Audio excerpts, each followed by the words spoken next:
In this video, you'll discover some of the most mysterious and strange events in history, so make sure to watch till the end. Number 1. Sometimes history records events that seem impossible to explain, stories that challenge everything we know about life and death. This is one such story, the story of a woman who solved her own murder after death. It was 1977 in Chicago, Illinois. Teresa Basa, a quiet and kind woman of Filipino descent, worked as a respiratory therapist at Edgewater Hospital. She was known for her gentle nature and willingness to help anyone in need.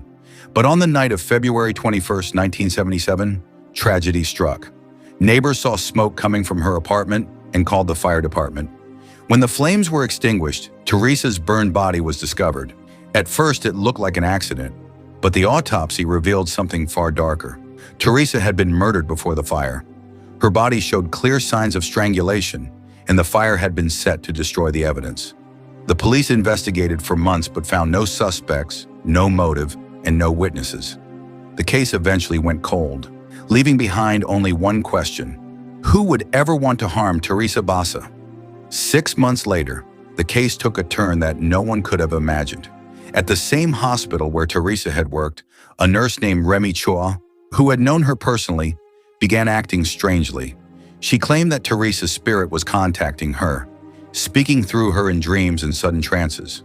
At first, everyone dismissed it as nonsense, until Remy made a shocking statement to the police. Remy said, "Teresa's spirit told me her killer's name, Alan Showery."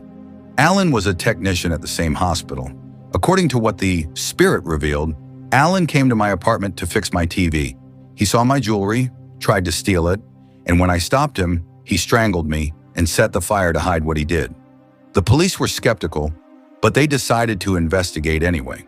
When they visited Alan's home, they discovered his wife was wearing Teresa's missing jewelry. Confronted with the evidence, Alan broke down and confessed. He admitted that he went to Teresa's apartment to fix her television, tried to steal her jewelry, killed her when she resisted, and set the fire to cover up the crime. Alan Showery was arrested and convicted for Teresa Basa's murder. But what made this case extraordinary was how it was solved, through what many believe was a message from beyond the grave. To this day, skeptics argue that Remy must have learned the truth some other way. But many still believe that Teresa Basa's spirit truly spoke, seeking justice for her own death. Sometimes truth refuses to stay buried. It finds a voice, even when the one who speaks it no longer lives. The story of Teresa Basa reminds us, truth never dies. It only waits for the right moment to be heard. Number 2. The year was 1562. Queen Elizabeth I of England was just 29 years old, intelligent, confident, and admired for her beauty. But that same year, something happened that changed her life, and ultimately led to her death. One day, the young queen fell gravely ill. She developed a high fever and small sores across her body. Her royal physicians examined her and delivered the dreadful news: "Your Majesty, you have smallpox." At that time, smallpox was one of the deadliest diseases on earth, killing millions each year. There was no cure. People believed it to be a punishment from God. Elizabeth was furious and refused to believe it, even dismissing her doctors. But within days, her condition worsened. England panicked. The queen had no heir. If she died, who would rule the kingdom? Weeks later, Elizabeth survived, but her face was permanently scarred. Once known for her flawless beauty, she now carried deep marks across her skin. In those days, pale, perfect skin symbolized power, and Elizabeth could not bear losing that image. To hide the scars, she began using a popular cosmetic called Venetian ceruse, a white foundation made of lead and vinegar. She didn't know it, but the very makeup she relied on was slowly poisoning her. She wore thick layers of it daily, saying, "Let my lips be as red as a drop of blood upon a white rose." Her lipstick, too, contained mercury, another deadly toxin. Over the years, her skin hardened, her hair fell out, and her health declined, yet she refused to stop using it. By the early 1600s, the poison had consumed her body. On March 24, 1603, Queen Elizabeth I died, not from betrayal or war, but from her own beauty routine. Doctors later found her body filled with traces of lead and mercury, the silent killers hidden in her cosmetics. She was remembered as the Virgin Queen, a ruler who led England into its golden age. But her story carries a haunting truth. sometimes the price of beauty is death itself. Not everything that shines is gold. Sometimes it's poison. Number 2. The year was 1770 in Austria, a time when machines were nothing more than imagination. At the court of Empress Maria Theresa, there lived a brilliant man, Wolfgang von Kempelen, a scientist, engineer, and inventor whose mind worked like magic. In 1770, von Kempelen unveiled a mysterious creation that stunned the entire world, a machine called the Turk, a so-called robot that could play chess and win. The Turk looked like a large wooden cabinet topped with a chessboard. Behind it sat a life-size figure dressed in Turkish robes, moving the pieces as if it were truly thinking. Von Kempelen boldly declared, "No human can defeat this machine," and for decades no one could. The Turk toured all over Europe, from royal courts to public exhibitions, drawing huge crowds who paid to witness what they believed was the first intelligent machine in history. In 1809, Napoleon Bonaparte himself invited the Turk to his palace. The emperor, known for his sharp mind and strategy, played a match against it and lost. He couldn't believe that a mere machine had outsmarted him. But the truth was, it wasn't genius, it was illusion. For nearly 65 years, the world believed the Turk was a true thinking machine. But later investigations uncovered the shocking truth. There was a man hidden inside the cabinet all along. Von Kempelen had designed the cabinet with clever gears, sliding panels, and hidden compartments. When he opened it for audiences, people saw intricate machinery. But behind that, concealed in darkness, sat a chess master, operating the moves with levers and magnets. Over the decades, many skilled players secretly sat inside the Turk, including Wilhelm Schlüssel, von Kempelen, and later William Schlüfer, who controlled the machine for years. Wolfgang von Kempelen died in 1804, and after his death, the Turk changed owners several times, eventually ending up in an American museum. In 1854, tragedy struck. A fire destroyed the legendary machine forever.